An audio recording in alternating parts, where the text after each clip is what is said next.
नमस्कार दोस्तों, स्वागत है आपका आज के मुख्य समाचार में, जिसमें सबसे पहली बड़ी खबर में आपको बताएंगे कि बिहार विधानसभा चुनाव से पहले राज्यसभा में दिखेगी जेडीयू और आरजेडी की लड़ाई। उपसभापति के लिए हरिवंश और मनोज झा होंगे आमने सामने। इसी के साथ दूसरी बड़ी खबर में आपको बताएंगे कि पी चिदम्बरम का बड़ा बयान, कहा प्रधानमंत्री गरीब कल्याण योजना राहत थी या दिखावा, ये बड़ा सवाल दाग दिया है कांग्रेस पार्टी बड़े नेता पी चिदम्बरम ने। तो दोस्तों, हर एक खबर की गहराई में आपको ले जाएंगे, लेकिन रोज की इसी प्रकार की खबरों के लिए आप पहले इस वीडियो को लाइक कीजिए और इस लाल बटन को दबा के इस चैनल को फ्री में सब्सक्राइब करके घंटी बजाइए और कमेंट भी लिखिए। जय हिंद। दोस्तों, रुक करते हैं तमाम बड़ी खबरों की तरफ। बिहार विधानसभा चुनाव से पहले राज्यसभा में दिखेगी जेडीयू आरजेडी की लड़ाई। उपसभापति के लिए हरिवंश और मनोज झा होंगे आमने सामने। जी हां दोस्तों, बिहार विधानसभा चुनाव से पहले राष्ट्रीय जनतांत्रिक गठबंधन और महागठबंधन के बीच लड़ाई का एक ट्रेलर 14 सितंबर को संसद में देखा जा सकता है। कारण बनेगा राज्यसभा से उपसभापति का चुनाव।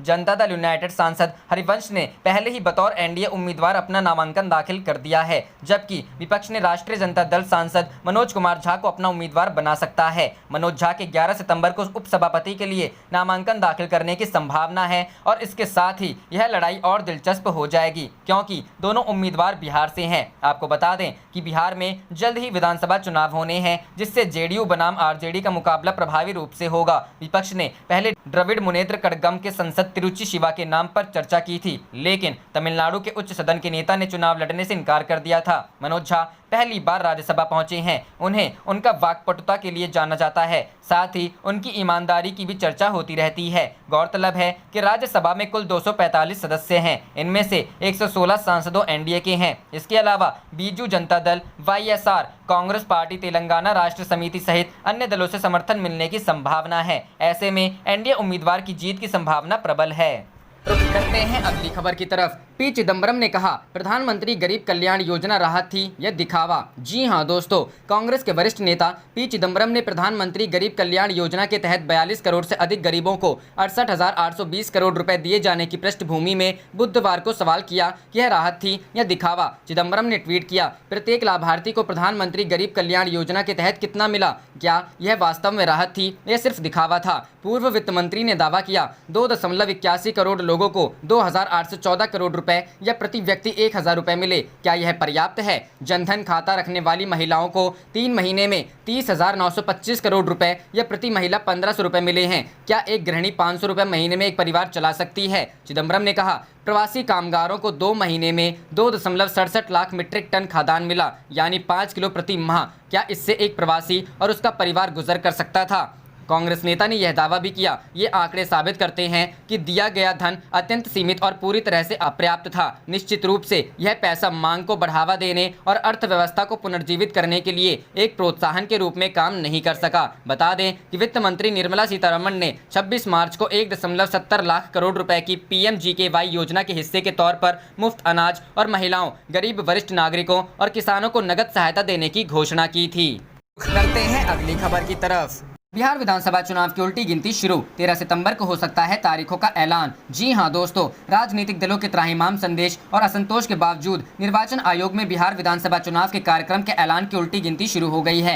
10 सितंबर के बाद कभी भी चुनाव का ऐलान हो सकता है। बिहार विधानसभा के साथ बिहार में लोकसभा की 1 सीट और कई राज्यों की विधानसभा की हाल ही में खाली हुई 64 सीटों पर उपचुनाव भी होंगे। निर्वाचन आयोग के उच्च पदस्थ सूत्रों के मुताबिक 13 सितंबर के आसपास संभावनाएं ज्यादा प्रबल है। हालांकि मौजूदा विधानसभा के चुनाव का ऐलान 9 सितंबर को हुआ था। वैसे भी बिहार विधानसभा का कार्यकाल 29 नवंबर तक है। राज्य में 243 सीटों के लिए मतदान होना है। 20 दिनों की अवधि में चुनावी प्रक्रिया पूरी। आयोग के सूत्र संकेत दे रहे हैं कि चुनाव के लिए मतदान संभवतः 3 चरणों में हो। दशहरे के बाद और दिवाली से पहले के 20 दिनों की अवधि में चुनावी प्रक्रिया पूरी कर ली जाए। ये भी मुमकिन है कि बाढ़ की सबसे अधिक आशंका वाले इलाकों में सबसे आखिरी चरण में मतदान हो। पिछले 7 दशकों में हुए निर्वाचन से ये निर्वाचन प्रक्रिया काफी जुदा, नई और अलग होगी, क्योंकि कोविड संकट, 6 महीने के लॉकडाउन, अनलॉक और कोरोना के बढ़ते घटते मरीजों की तादाद के बीच बिहार पहला राज्य है जहां विधानसभा के चुनाव होंगे। वहीं सुरक्षा के दोहरे इंतजाम के बीच, यानी नक्सली, अपराधी और राजनीतिक गुंडागर्दी से लोकतंत्र और लोकतांत्रिक प्रक्रिया की रक्षा के लिए भी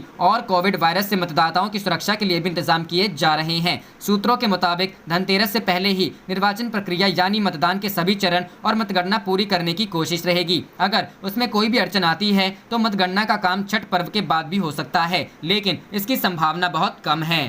रुख करते हैं अगली खबर की तरफ। सवालों से तिलमिलाए गुंडागर्दी पर उतरे बीजेपी विधायक संजय सरावगी, पत्रकार का मोबाइल छीना। जी हां दोस्तों, बिहार विधानसभा चुनाव से पहले विधायकों और मंत्रियों को जनता का कोप भाजन बनना पड़ रहा है। चुनाव जीतने के बाद लोगों की सुध नहीं लेने वाले जनप्रतिनिधि जब वोट की आस लिए क्षेत्र पहुँच रहे हैं तो खदेड़ दिए जा रहे हैं। ऐसी कई तस्वीरें और खबरें सामने आई हैं। हालांकि बीजेपी विधायक संजय सरावगी का मामला अलग है। विधायक जी सत्ताधारी पार्टी से आते हैं, इसलिए जब उन्हें ऐसे ही आक्रोश का सामना करना पड़ा तो वे खींच गए और सारा गुस्सा पत्रकार पर उतार दिया। विधायक जी गुंडागर्दी पर उतर आए और पत्रकार का न सिर्फ मोबाइल छीना बल्कि उसके लिए अभद्र भाषा का भी इस्तेमाल किया। नगर विधायक जी दरभंगा के नगर निगम क्षेत्र में वार्ड नंबर 46 में विधायक जी एक सड़क का शिलान्यास करने पहुंचे थे। विधायक जी शिलान्यास कर पाते इससे पहले उनके खिलाफ विधायक के खिलाफ नारेबाजी होने लगी। लोगों के भयंकर गुस्से को देखकर तिलमिलाए विधायक जी पत्रकारों से ही उलझ पड़े। आपको बता दें कि विधायक जी उसी सड़क का शिलान्यास करने पहुंचे थे जिसका शिलान्यास पिछले चुनाव में बीजेपी सांसद कर चुके थे। बावजूद इसके इस सड़क का निर्माण नहीं हुआ। लोगों में इसी को लेकर नाराजगी थी।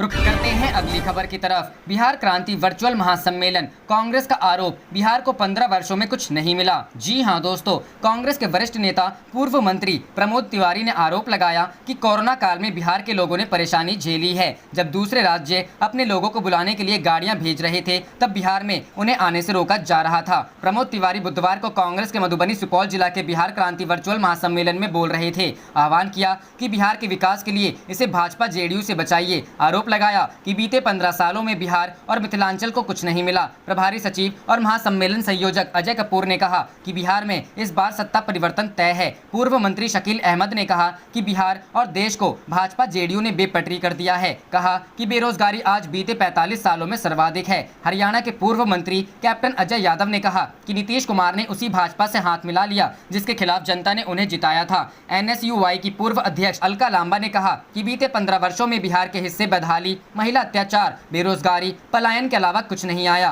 पूर्व सांसद रंजीत रंजन ने कहा कि बिहार की जनता पर जबरन चुनाव थोपा जा रहा है। आरोप लगाया कि सरकार फिर पैसे के दम पर वोट खरीदना चाहती है, इसलिए सावधान रहने की जरूरत है। रुख करते हैं अगली खबर की तरफ। रवीश कुमार ने उठाया सवाल, एक तरफ बीजिंग के बैंक से लिए जा रहे लोन, दूसरी तरफ बैन हो रहे ऐप। जी हां दोस्तों, वरिष्ठ पत्रकार रवीश कुमार ने केंद्र सरकार पर निशाना साधा है। एक रिपोर्ट का हवाला देते हुए उन्होंने कहा कि मोदी सरकार एक तरफ चीन के ऐप बैन कर रही है, वहीं दूसरी तरफ बीजिंग के बैंकों से लोन लिए जा रहे हैं। उन्होंने कहा कि अब चीनी कंपनियों को भगाने का भूत शांत हो चुका है। रवीश कुमार ने अपने सोशल मीडिया पोस्ट में कहा कि प्रोपेगेंडा चल रहा है। चीनी सोशल मीडिया में भी भारत को लेकर एक तरह का भूत खड़ा किया जा रहा है। भारत ने चीन के खिलाफ ऐसा कर दिया, भारत ने वैसा कर दिया, बकौल रवीश, जबकि भारत ने ऐसा कुछ किया नहीं है। भारत ऐसा क्यों करेगा? शहीद तो भारत के सैनिक ही हुए हैं। उल्टे भारत ने तो संयम का परिचय दिया है। उनके मुताबिक कहीं चीन में भारत के खिलाफ कोई माहौल बनाकर कोई गेम तो नहीं हो रहा है। आर्थिक तंगी से जूझ रही वहां की जनता को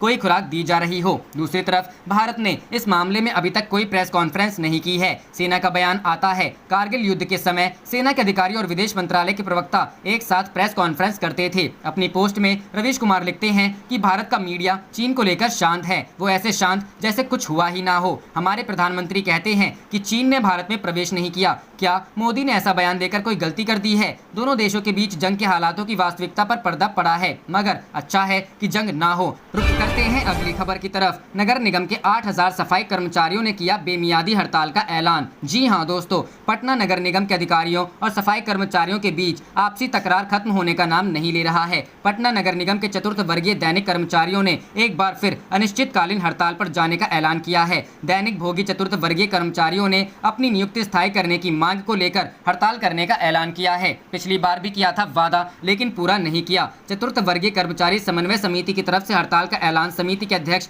चंद्र प्रकाश सिंह ने किया। इस ऐलान के साथ ही उन्होंने कहा कि अपनी मांगों के समर्थन में इसी साल फरवरी में नगर निगम कर्मचारियों ने हड़ताल की थी। उसके बाद नगर निगम ने आश्वासन दिया था कि जल्द कर्मचारियों की नियुक्ति स्थायी हो जाएगी। नगर निगम के कर्मचारियों ने अफसरों के बयान पर भरोसा कर हड़ताल हड़ताल खत्म कर दी थी, पर अब तक कोई कार्रवाई नहीं की गई। अब भी आलम यह है कि बार बार नई तारीख के आने के बाद इन कर्मचारियों को हटाने का फरमान जारी किया जाता है। चंद्र प्रकाश सिंह ने कहा कि कोरोना के विकट परिस्थितियों में भी नगर निगम के सफाई कर्मचारियों ने वॉरियर की तरह काम किया। उन्होंने इस संक्रमण की चिंता नहीं की, शहर को साफ रखने में जुटे रहे, पर उनके हित की सुनवाई करने वाला कोई नहीं। नगर निगम पर वादा खिलाफी का आरोप लगाते हुए उन्होंने कहा कि आउटसोर्सिंग के जरिए सिर्फ पैसे की उगाही की जा रही है। ऐसे समय में अगर दैनिक कर्मचारियों को स्थायी करने के फैसले नहीं होते तो यह हड़ताल चलती रहेगी। कल से 8,000 की संख्या में काम करने वाले चतुर्थ वर्गीय कर्मचारियों के हड़ताल पर चले जाने से शहर की सफाई व्यवस्था ठप हो सकती है। शहर की सफाई की पूरी जिम्मेदारी इन्हीं दैनिक भोगी कर्मचारियों के कंधों पर टिकी हुई है।